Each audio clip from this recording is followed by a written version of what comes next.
नमस्कार, ये आकाशवाणी शिमला है।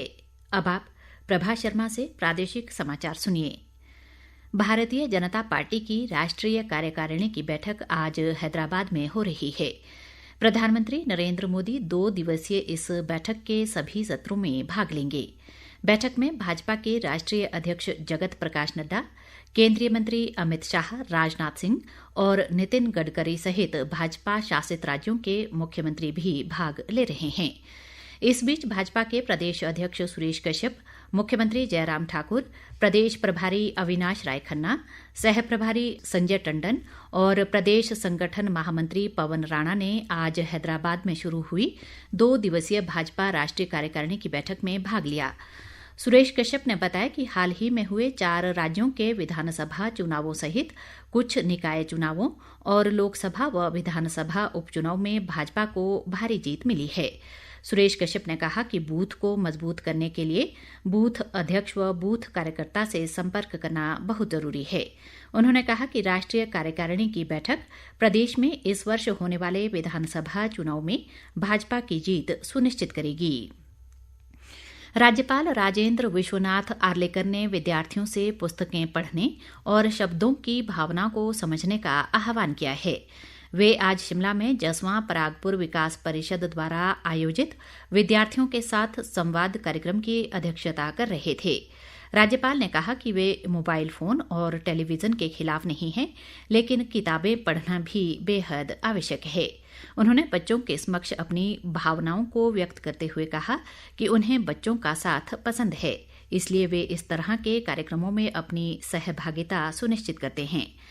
परिषद के प्रयासों की सराहना करते हुए राज्यपाल ने कहा कि वे हर पंचायत में एक पुस्तकालय शुरू करने के प्रयास करें ताकि ग्रामीण क्षेत्रों के विद्यार्थियों को घर द्वार पर ये सुविधा उपलब्ध हो सके।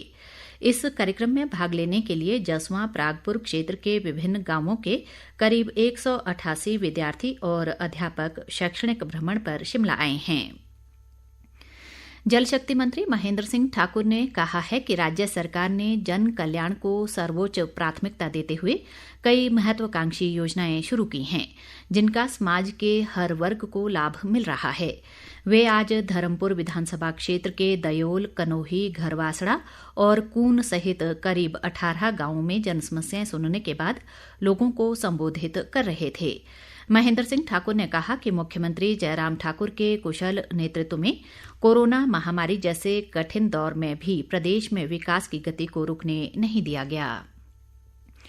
ग्रामीण विकास व पंचायती राज मंत्री वीरेंद्र कंवर ने कहा है कि प्रदेश सरकार का 4.5 वर्ष का कार्यकाल उपलब्धियों भरा रहा है।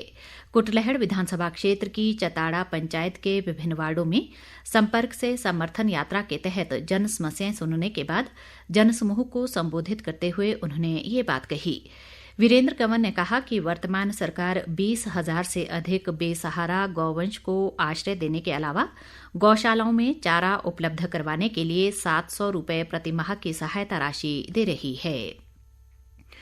खाद्य आपूर्ति मंत्री राजेंद्र गर्ग ने हिमाचल पथ परिवहन निगम के सब डिपो घुमारवीं के कैश काउंटर का आज शुभारंभ किया। कैश काउंटर की सुविधा उपलब्ध होने पर घुमारवीं सब डिपो के परिचालकों को रूट से वापस लौटने पर कैश जमा करवाने के लिए बिलासपुर नहीं जाना पड़ेगा। इस अवसर पर राजेंद्र गर्ग ने कैश काउंटर की सुविधा उपलब्ध करवाने के लिए मुख्यमंत्री जयराम ठाकुर का धन्यवाद किया।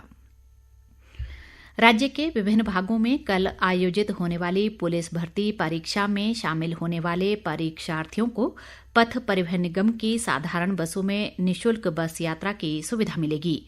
एक सरकारी प्रवक्ता ने शिमला में बताया कि परीक्षार्थी आज व कल 3 जुलाई को परीक्षा स्थल पर पहुंचने और वापसी के दौरान प्रवेश पत्र दिखाकर इस सुविधा का लाभ ले सकते हैं। उल्लेखनीय है कि मुख्यमंत्री जयराम ठाकुर ने हाल ही में अभ्यर्थियों को सुविधा प्रदान करने के उद्देश्य से इस संबंध में घोषणा की थी। अग्निपथ योजना के तहत बिलासपुर, हमीरपुर और ऊना जिले के सभी पात्र युवाओं के लिए 29 अगस्त से 8 सितंबर तक सुजानपुर टिहरा में सेना भर्ती रैली आयोजित की जाएगी।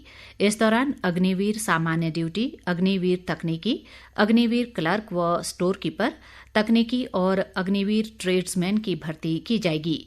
सेना भर्ती कार्यालय हमीरपुर के निदेशक कर्नल संजीव कुमार त्यागी ने बताया कि इस भर्ती रैली के लिए 30 जुलाई तक आवेदन किए जा सकते हैं। इसी के साथ ये समाचार बुलेटिन समाप्त हुआ। नमस्कार।